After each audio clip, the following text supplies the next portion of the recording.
Hello and welcome to this presentation.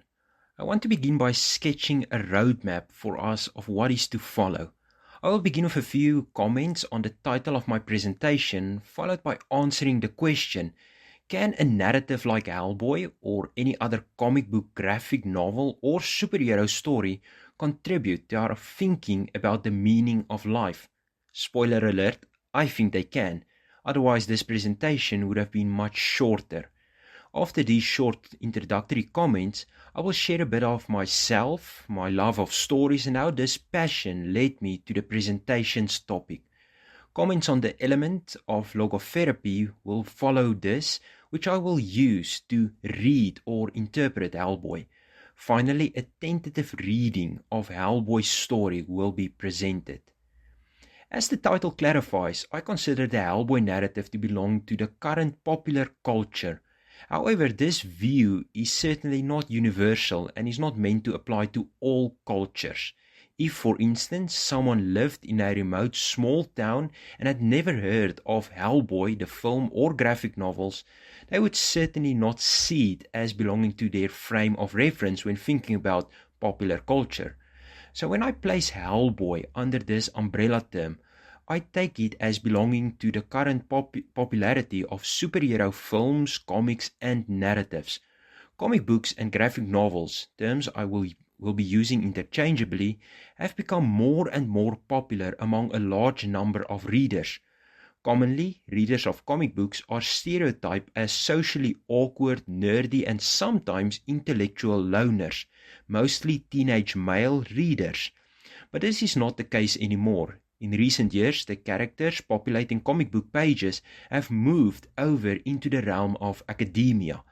In the Blackwell series, Philosophy and Pop Culture's volumes on the Avengers, Black Panther, Doctor Strange, which we will return to below, Iron Man, Spider-Man, and X-Men from Marvel Comics, Batman, Green Lantern, Superman, Wonder Woman, and Watchmen from DC Comics all received book-length treatments. In the peer-reviewed Journal of Religion and Film, multiple articles discuss Superman and other superheroes. Even ancient texts are not immune to the influence of graphic novels. Sergio Garillo, an artist for both DC and Marvel Comics, has created the Action Bible, presenting the biblical narratives in typical comic book fashion. Gareth Hines has done the same for the Homeric epics, the Iliad and the Odyssey.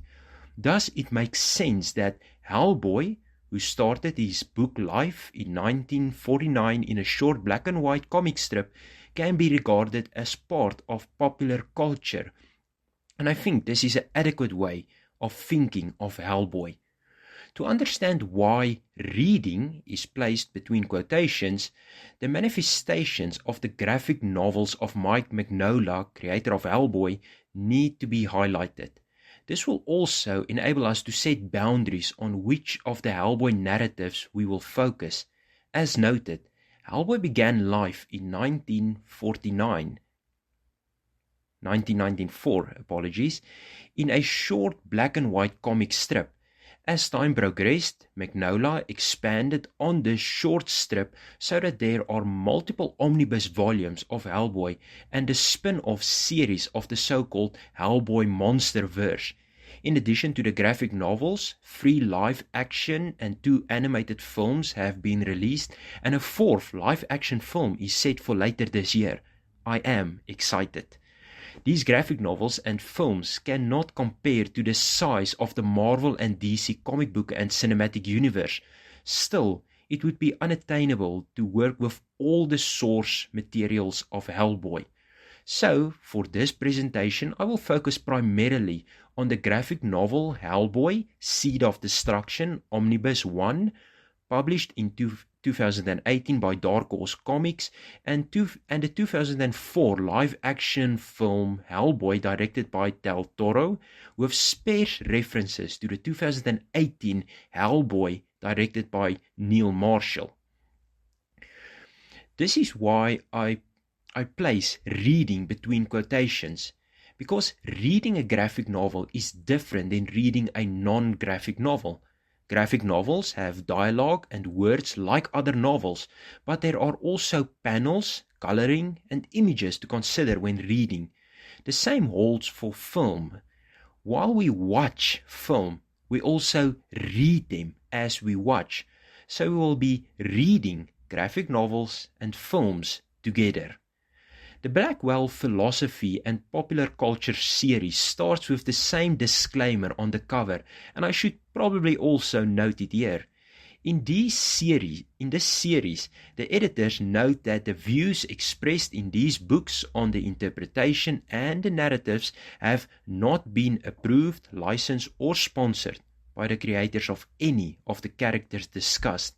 In the same way, I do not claim that Magnolia in the graphic novels or Del Toro or Marshall of the films intended to present the narrative of Hellboy as a meditation on the meaning of life, or that they in any way had the idea of the meaning of life in mind while they wrote their stories.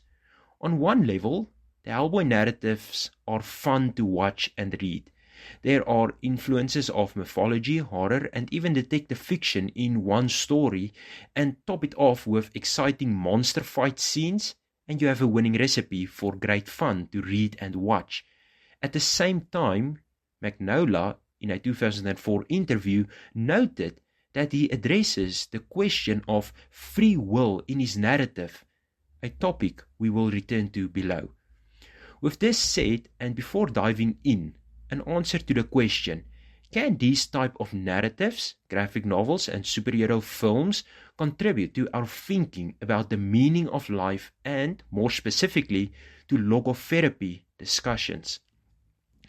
In Doctor Strange and Philosophy, Paul DeGargio shows how the character Stephen Strange's journey is from what Sartre calls bad faith to a life of meaning. Initially, Stephen Strange, who later becomes the hero Doctor Strange, is a brilliant surgeon. He has many liberties in that he can pick and choose the cases he wants to work on as a surgeon. But in this stage of Strange's life, his approach is that meaning is found in fame, fortune, and prestige. Through his talents as a brilliant surgeon, Strange could operate on multiple medical cases, save a life, and move on to the next case. But because these cases are below him, he refuses to take them on.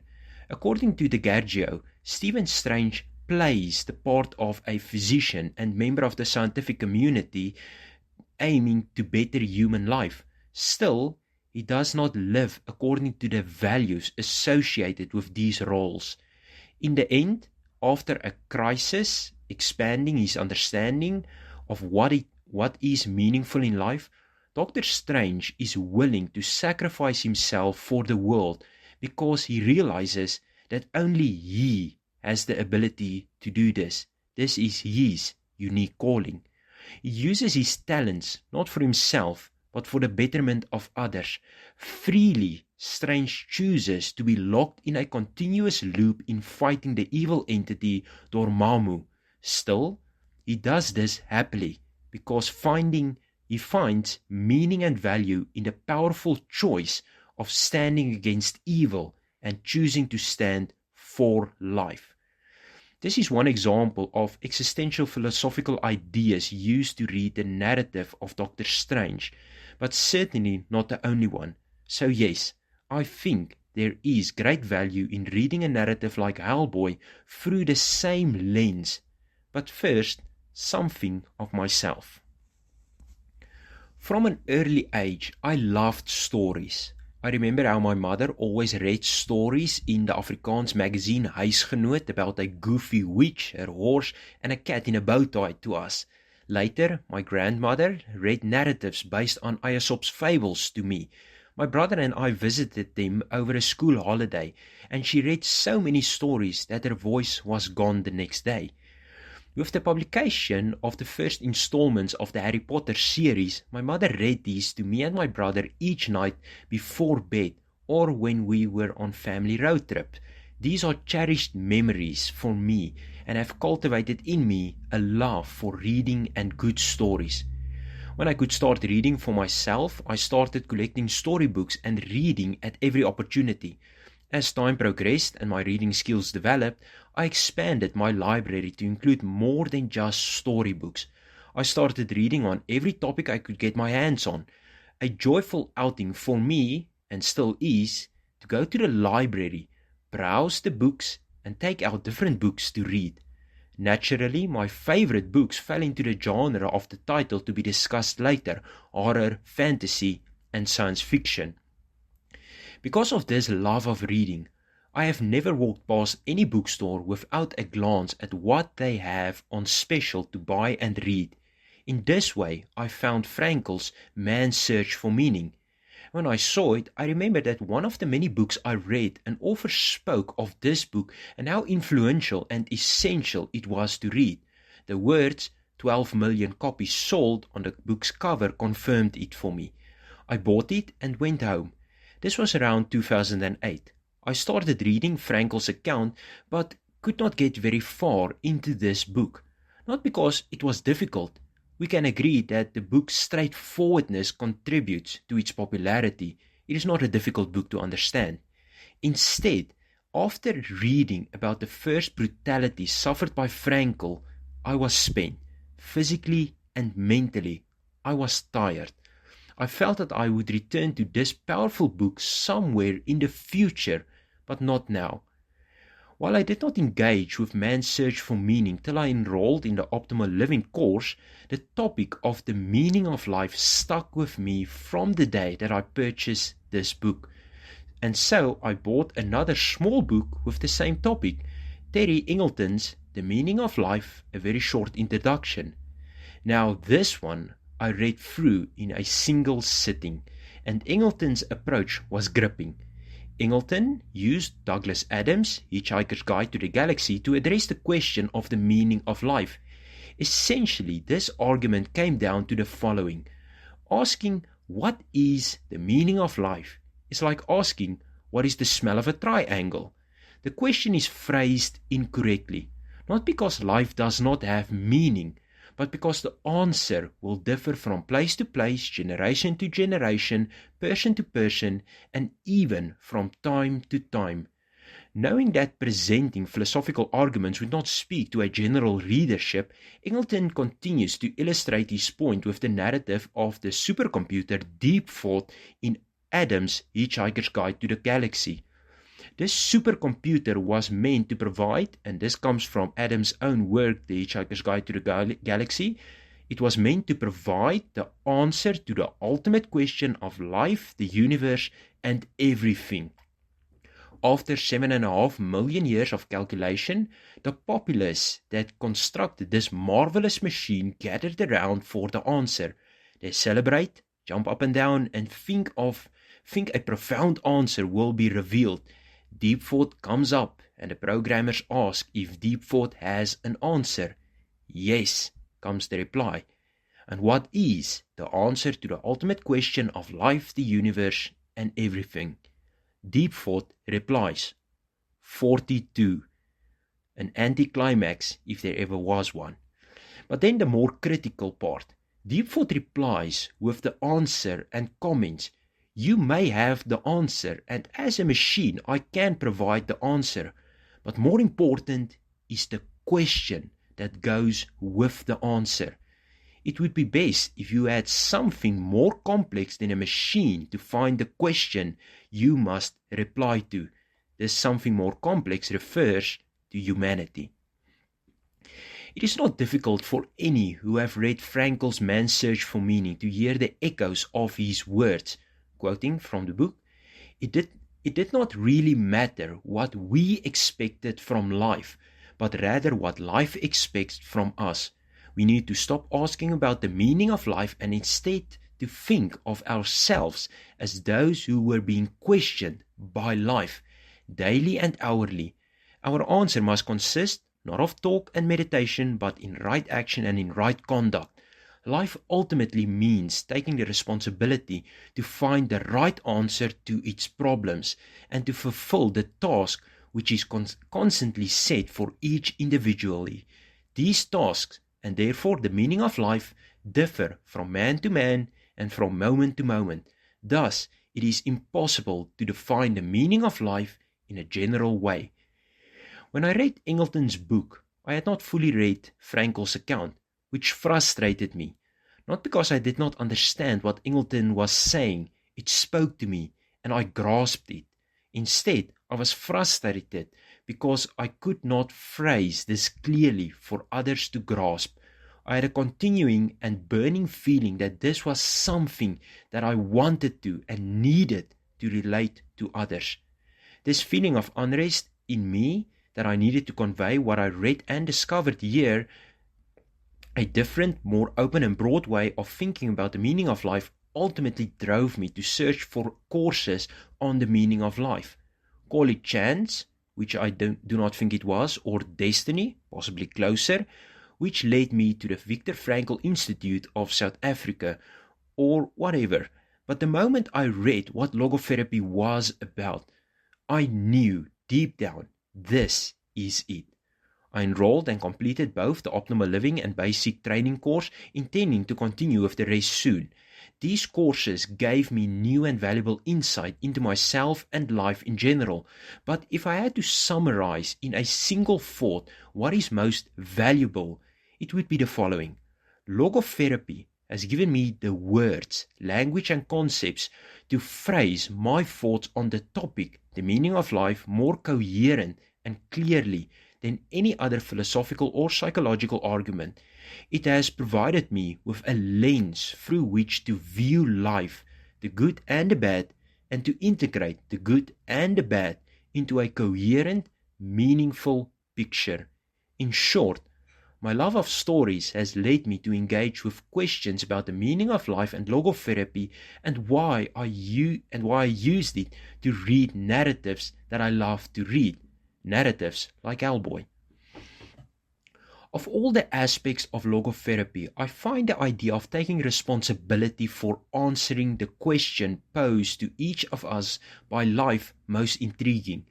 This freedom to respond and take responsibility for our choices, actions, and views of our situations is uniquely human. In one of my assignments for the basic training, I compared this to the animalistic instinct of crustaceans fighting for territory, mating privileges, and standing in their hierarchical social order. Take two male crawfish and place them in an aquarium.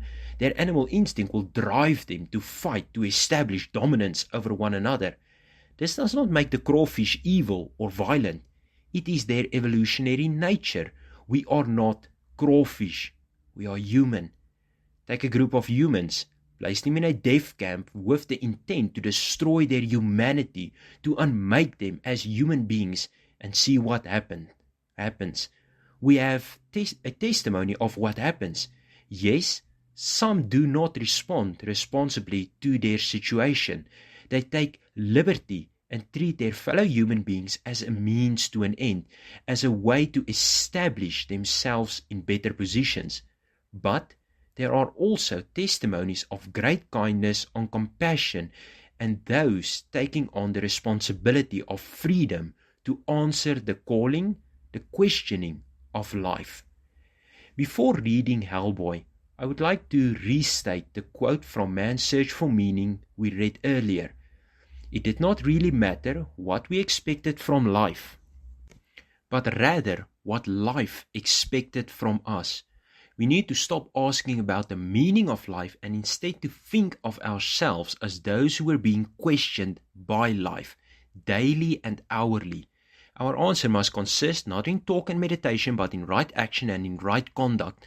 Life ultimately means taking the responsibility to find the right answer to its problems and to fulfill the task which it constantly sets for each individual.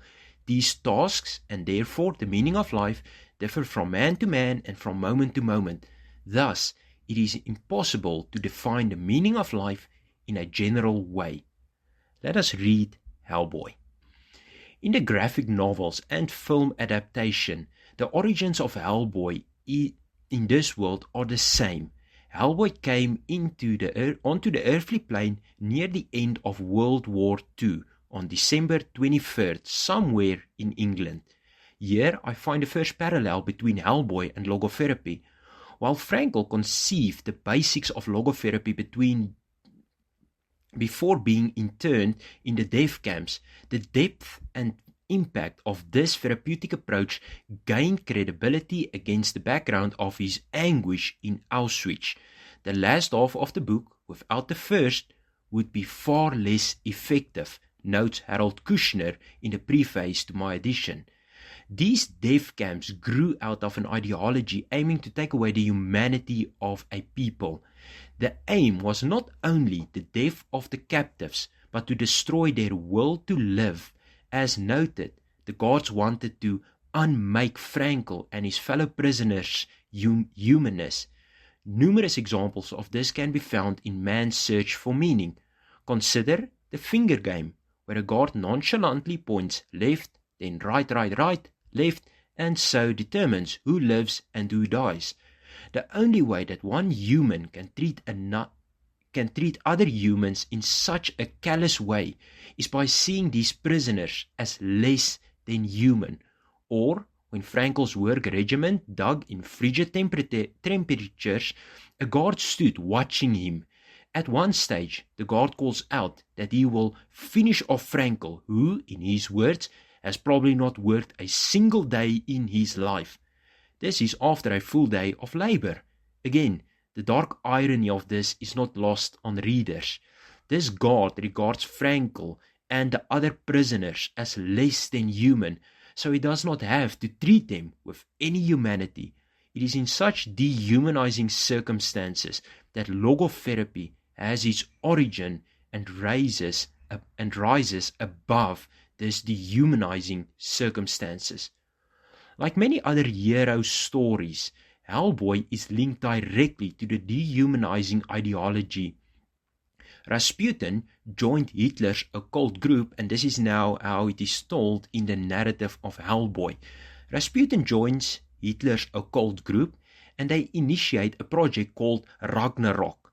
In depicting this ritualistic summoning of Hellboy, the imagery clarifies this group's inhumane and evil nature. In the film, the Nazi symbol is superimposed onto a great red dragon, and in the graphic novels, an inverted pentagram, the Nazi symbol, and a rising dragon with a crown are shown on the robe of Rasputin. There is no need to expand on the Nazi symbol, but a note on the dragon is needed. Rasputin wishes to open a portal to call forth 7 ancient evil gods of chaos, an influence from the horror writer H.P. Lovecraft. These chaos monsters are described as, of giant strength and giant tread are they, knowing no care they grind the land like corn, knowing no mercy they rage against mankind, to spill blood like rain and devour flesh.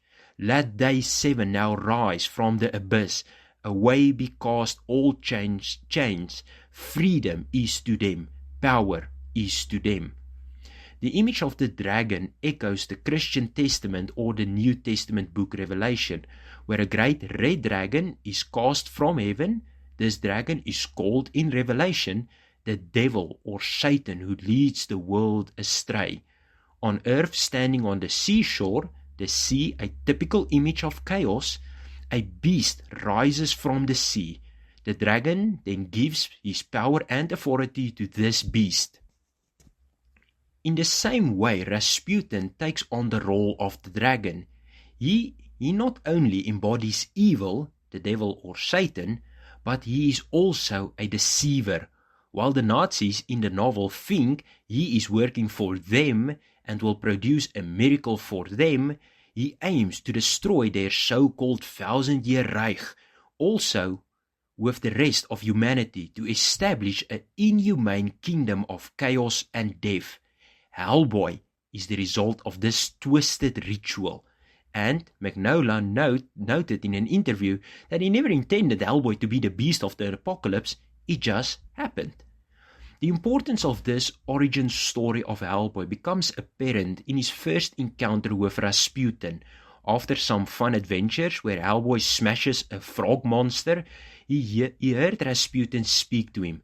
Hellboy responds by saying that he recognizes the voice, to which Rasputin then says, "Of course, you know my voice, creature." Note how Rasputin addresses Hellboy as a creature. "I am your master, your true father upon this plane. 50 years ago I summoned you forth from shadow. Kneel before me, creature. Surrender unto me, and you shall live to see the new dawn of this world." Hellboy is faced with his first big decision. He can choose to take this liberty given to him by Rasputin. He can kneel, become part of this empire, and have great power. Usually, when it happens that Hellboy takes on his so-called true form, according to Rasputin's view, his horns grows out, and he becomes mighty.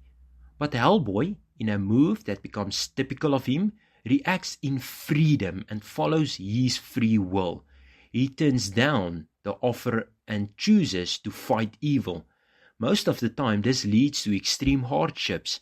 He is beaten around, and in one instance, which we'll get to shortly, he is almost killed. For Rasputin, it does not make sense that Hellboy would deny this power offer, the opportunity to rule a kingdom of chaos with no place for the weak. He tells Hellboy, "Be not too quick to refuse your destiny, creature.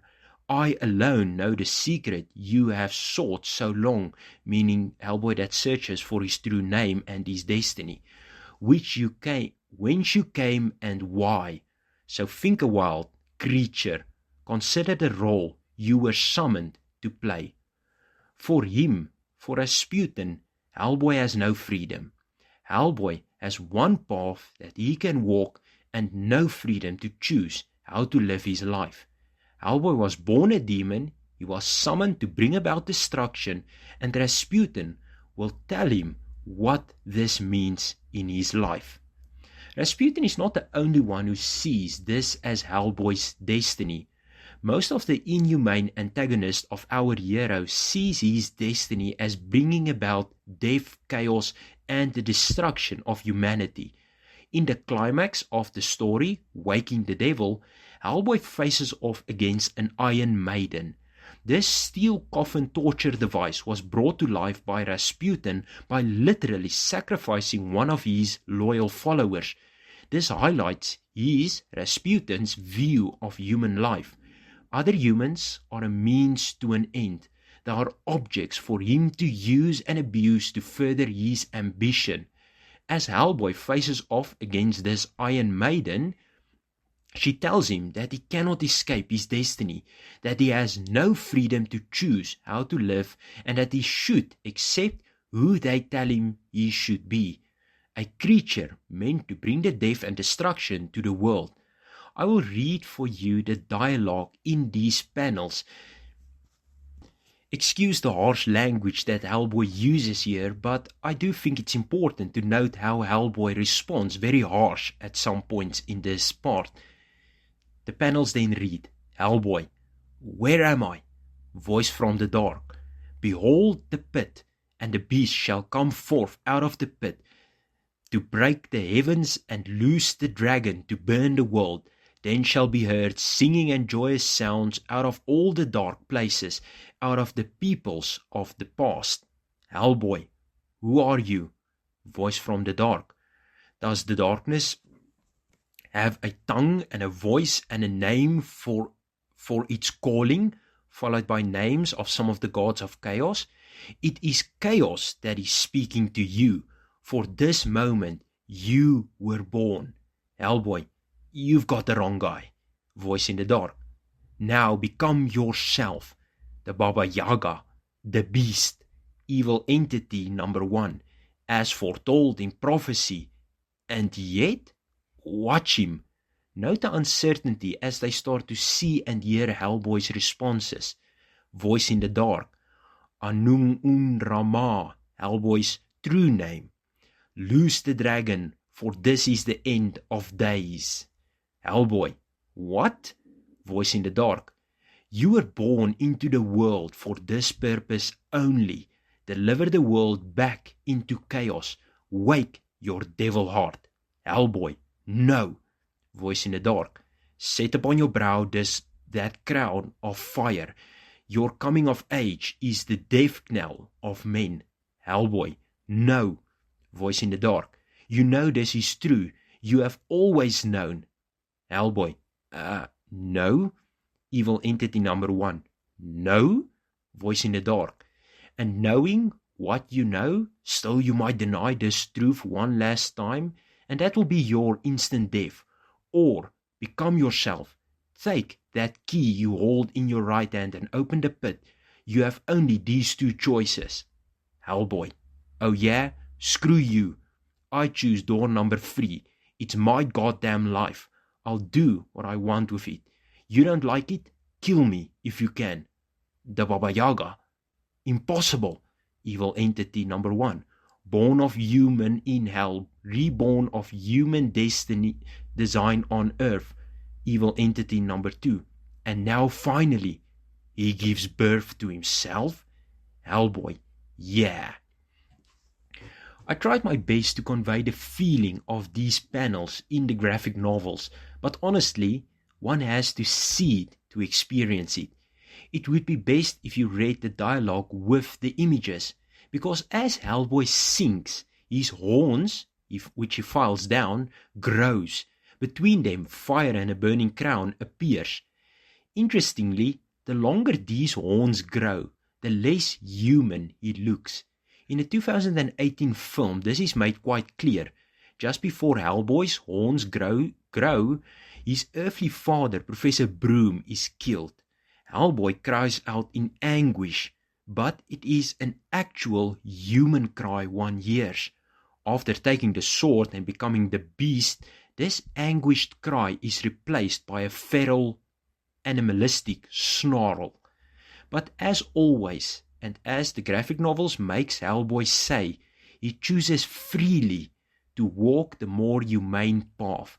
Regardless of the possible deadly consequences, he chooses to act human and to stand in defiance against evil and exercise the last and most precious attributes of human life. What makes us human? To choose freely to respond responsibly to life in the way that he responds very crass, but very clearly, it's my life, I take responsibility for it. In these words of Hellboy, we hear the echoes of so many captives that Frankel and other testimonies from the death camp speak of how guards tried to take away their freedom and unmake them as human beings, how they were told to beg like dogs and lick the boots of their captives, because do they not know these guards have power over life and death? But as a response, they stand in defiance of this evil. As one of the survivors tells it, I used to say at that time, come and get me. In me, I have got all my values. In me, I am above you. You are the nothing. You've got the gun, but you are the nothing. On the surface, the Hellboy narratives are just straight up fun monster movies. Hellboy is the place to go if you enjoy this genre and love seeing great monsters fight it out with humor and a dash of mythological elements. And I would never want anyone to watch or read these narratives if they do not enjoy them. To each their own is what I always say. But when read through the lens of logotherapy, Hellboy can be seen as a commentary on the most precious human freedom, the freedom to respond responsibly to life's calling in each of our lives. Hellboy's calling in the Hellboy world is unique to him. While he has other non-human and human allies, none of them can do what he does. In a rugged, humoristic and matter-of-fact fashion, Hellboy takes a human stand against evil. He appreciates and values life to the fullest, not just his own, but all of creation.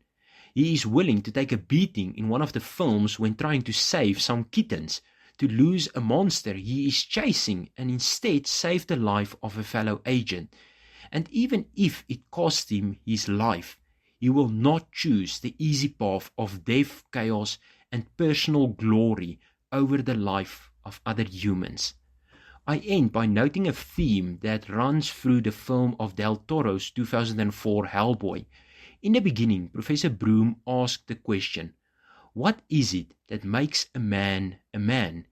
Is it his origins, the way things start, or is it something else, something harder to describe? About halfway through the film, he again comments on Hellboy's origin. He notes that Hellboy was born a demon. For this, no one can help. But it is the task of his friends and Hellboy's choices that will make him a man. That is, that will make him human. The film ends with the exact words it started with. What makes a man a man? Is it his origins? The way he comes to life? I don't think so. It's the choices he makes, not how he starts things, but how he decides to end them. We do not always have control over our circumstances. Sometimes we are thrown into extreme situations.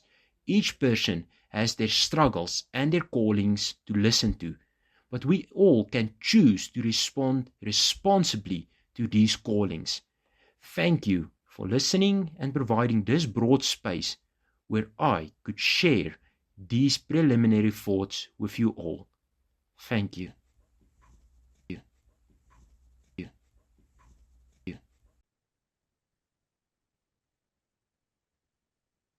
Well, well, well. I'm so glad you made a recording because it's really, really worth listening to. And unfortunately, I had to strain to hear. But well, what thoughts it provokes, and let's hear some comments. And I'll also share my to my own mind, very, very interesting thoughts that your presentation provoked. Thank you, Robert.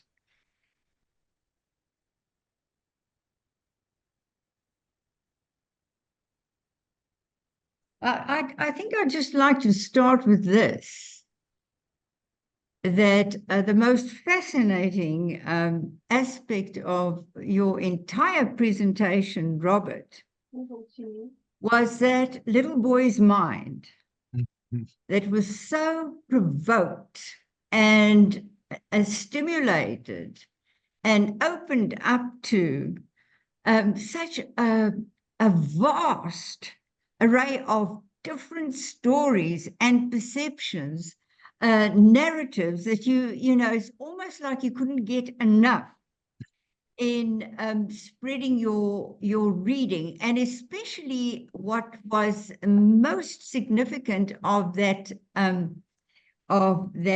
pursuit, which became a real kind of inspiring passion, was your imagination. And I think that is why the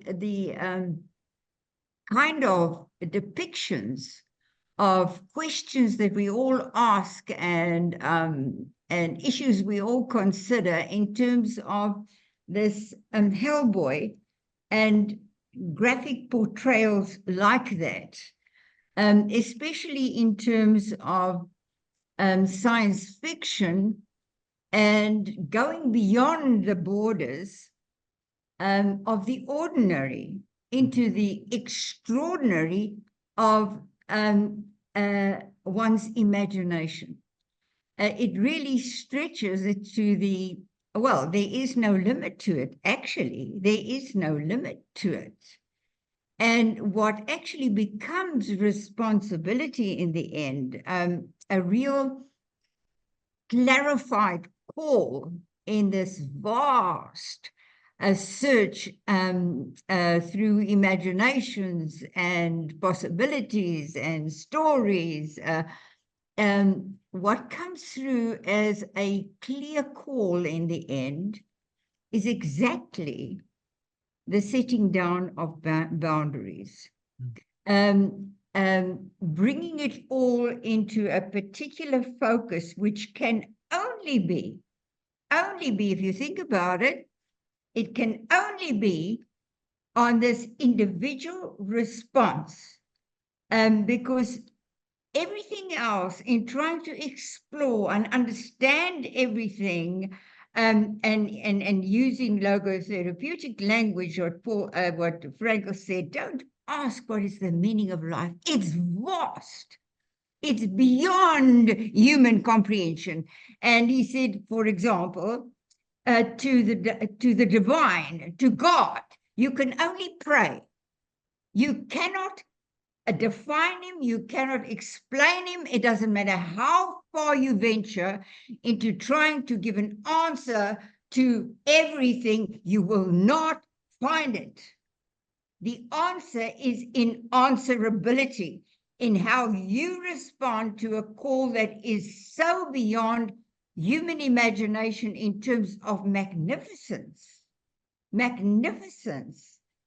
the contrary is so evil, is so dark, is so chaotic, is so going nowhere, and is so deceptive, and conniving and self-destructive, that it's almost like that in the end, the stand against evil is to bask in this absolute purity of a light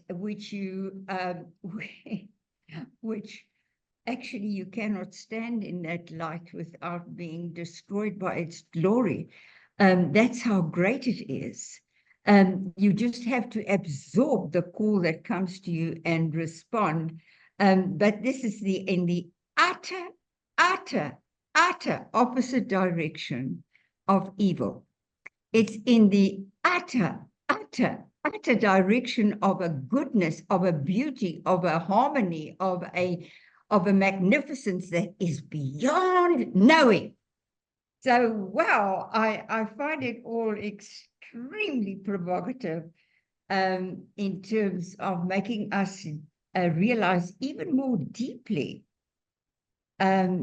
what our responses should be to a life so vast and so beyond human comprehension, but actually in the direction of what, when we find focus, is of goodness, which, because it is so utterly good, everything that contradicts it can only be utterly evil, utterly dark.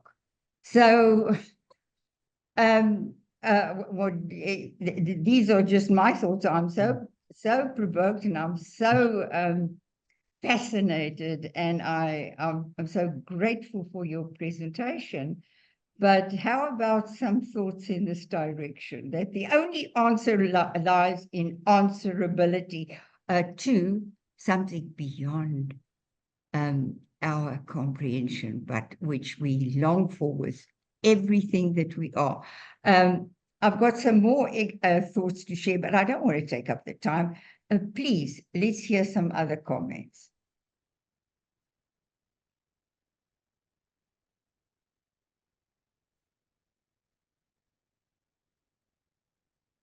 Doesn't have to be on Hellboy itself. I know not everyone watches Hellboy as I do. So I see Alexander.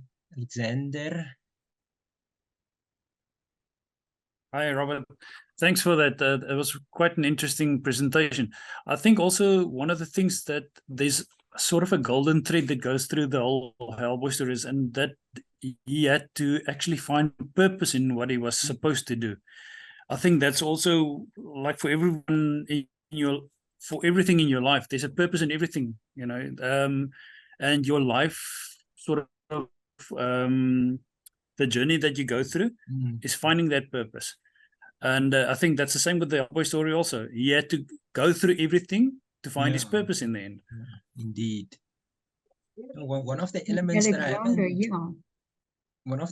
that I haven't touched on here is his relationships throughout the narratives. He's got friends, he's got family, the way that Dr. Broom accepts him for who he is, and where Rasputin speaks of him as a creature, Broom speaks of him as my son, as my child. He's got friends there. So immediately, Broom doesn't see him as a creature. He sees him as a human. So through that love that Hellboy experiences and travels with him, he then does, as you say, discover these paths that you have to walk on and discover what he needs to do in life in the end. It's not something you can just know automatically. You have to discover it in the end.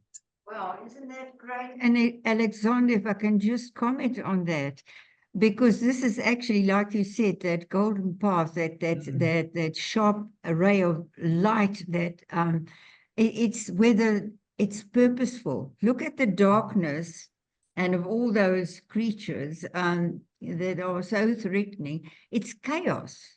It's a rule through chaos. It's purposeless. It doesn't get anywhere. And it's exactly that kind of restlessness of the human heart that begins to distinguish between, listen, this doesn't lead anywhere. This is meaningless. What's the purpose of such evil, of such inhumanity to man, where you begin to then discard, and as you discard, you become more sharply aware of, like you said, Robert, that we become what we choose, but our choices are very much inspired by our inherent will to meaning, which is the godly element that makes us human. What Frankl described as our spirituality, our ability to discern and know and distinguish and find. But the inherent surge is to find something that's purposeful, that's leading somewhere, and somewhere good, not somewhere evil. The opposite is of meaninglessness. It's self-destructive. It destroys in the end. It fills you with a loss of a human face. So that's very interesting. Thank you for making that remark. That's great.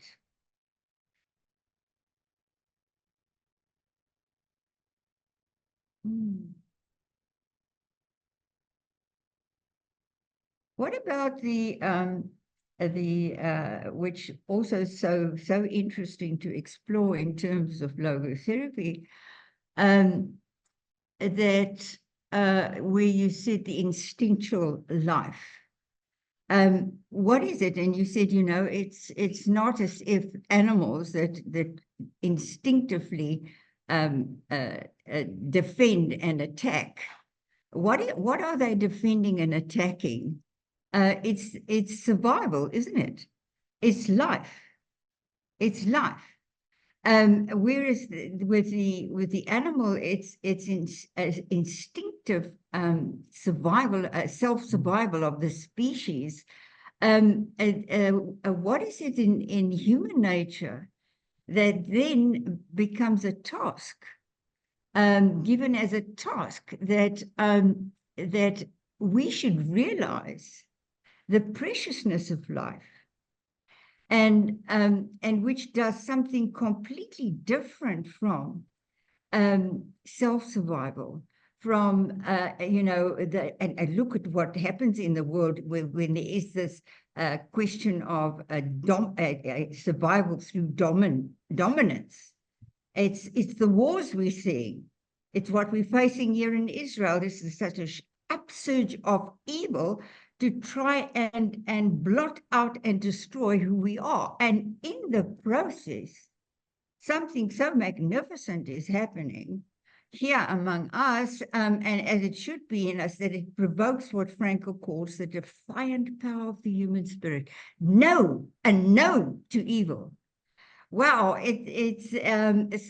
there's that absolute transformational element in being given free will, that we begin to treasure life, and then the whole surge is towards protecting it, by seeing it as something sacred, something to preserve, and to stand up against whatever is life-destructive or hurtful, which is actually almost to save the instinctual fight for survival among the animals. It's almost as we take the animal in a protective way, you know. And I mean, if we, you know, I wish there would be comic books about the lion lying next to the lamb in the end, and they won't hurt or destroy in all my holy mountain. Oh boy, there's not enough comic books about the imaginations in the direction of goodness. Man's fascination as a result of fear is still with the dark side of life, and the threatening side. But as logotherapists and as you know, logotherapy is actually the applied psychology of a real godly and decent and humane life. Is to be in the service of life, and to even in the compassion that you feel towards animals and any living thing, even plants, you know. So it's an increase in the awareness of the sacredness of life. Isn't that wonderful? Soraya, may I add? What came to my heart was that how words create, even this is like a story that he read, but for us in the modern chaotic world, other people's narrative might look like horror and science, but at the end of the day, we are all hitchhikers of this world. And life is never made unbearable by circumstances, but only because we lack of understanding of what is our identity and our purpose. And do we say yes to life's calling and the choices? Do we take responsibility, which he picks up? And did he grow from his suffering, which he did? Even though his earthly father died, he still continued and tried to make a difference to others' world. And through that, he found his own redemption. Wonderful. Wonderful, Irene. Beautiful.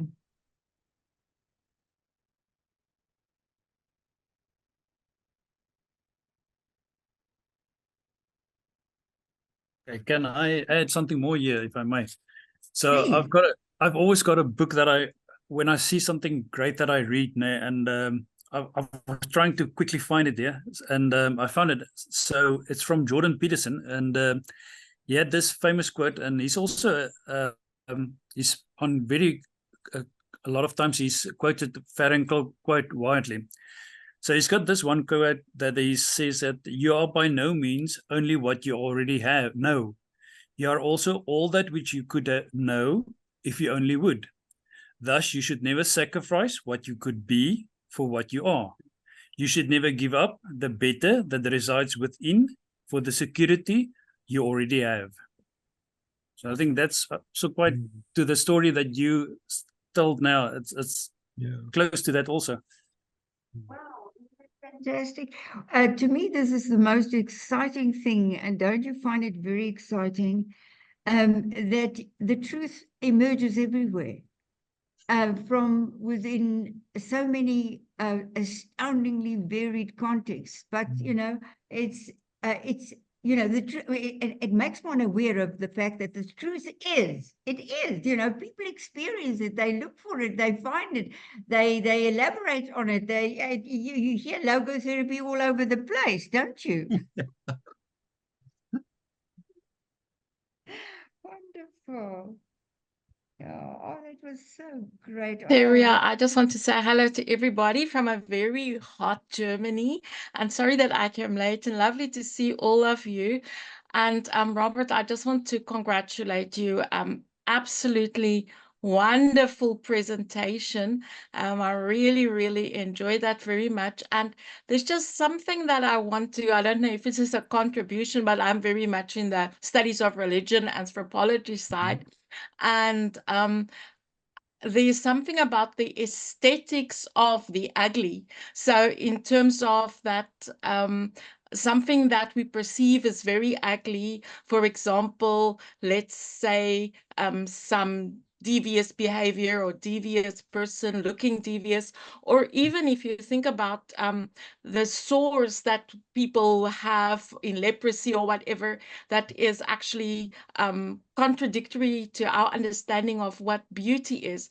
And in that way, you've elucidated also that actually Hellboy in a way is unattractive or on the fringes of society, but through his actions, he becomes beautiful. And also in the graphic novels, I mean, this is then more easy for us to see, but also in your presentation, you made us hear in terms of how he actually became more beautiful, and then sort of not only just the anti-hero, but the new kind of hero. And I think in a way, that's also very much what Frankel tries to convey to us in our own understanding. We can be heroic despite our circumstances. And I think we are experiencing and seeing that happening across the world in many people's lives, and with many people standing up against evil,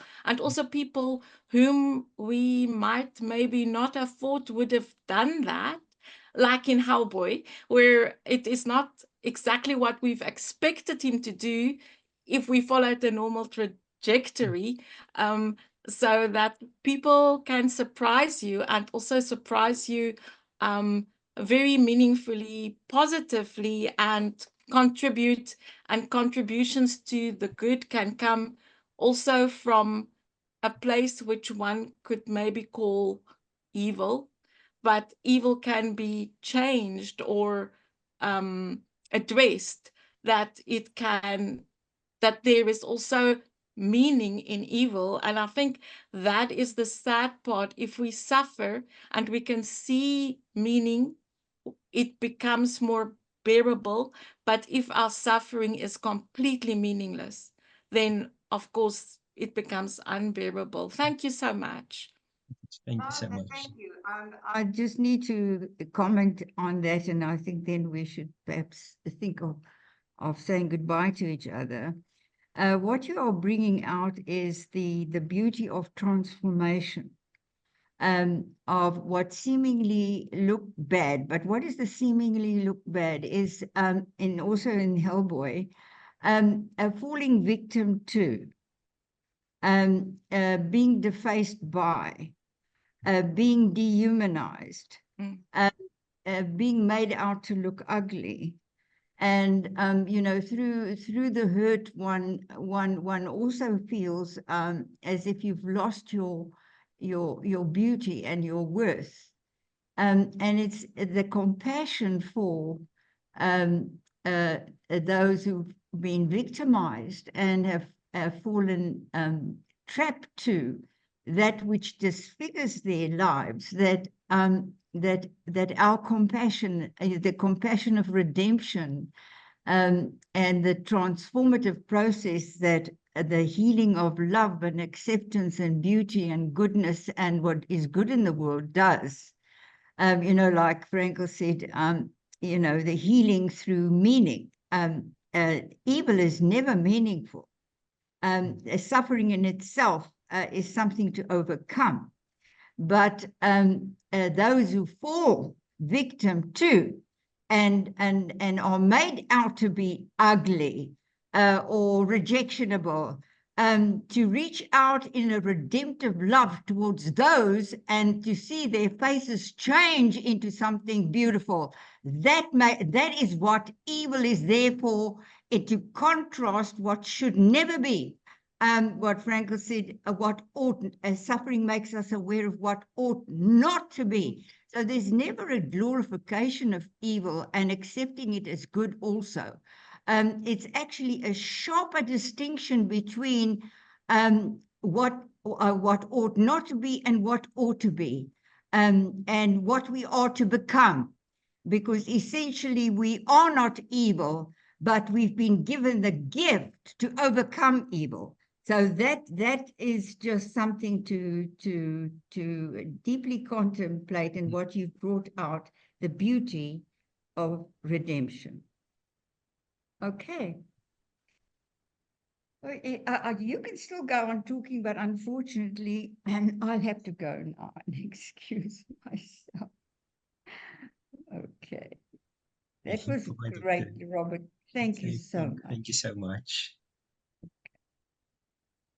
Thank you. Bye-bye. Bye-bye. Thanks, Robert. That was It's a wonderful. pleasure. Thanks everyone for this opportunity. Sure. Thanks, Thank you, Robert. Robert. Super interesting. Thank you. Thanks, Robert. It was really great. Get well soon, Mark. Thank you. Get well soon, Mark.